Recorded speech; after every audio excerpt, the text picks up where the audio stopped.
Magpapansit po kami ng apo ko. Sa naghahalo. Lagyan na natin to. Ayan.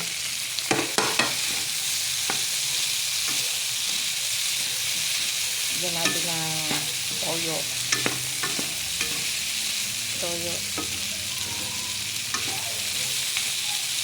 Konting bihon kasi naglugaw ako ngayon eh.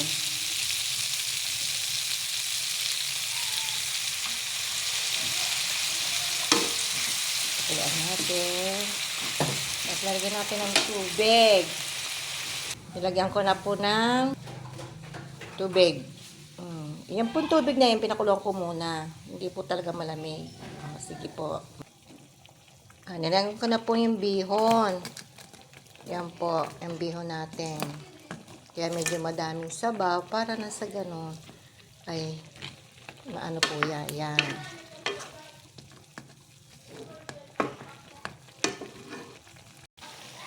Ilalagyan na po natin ng repolyo. Dahil sa bumabagyo ho dyan sa may Benguet, apektado po ang ating supply ng mga gulay. Maya-maya po luto na po ito.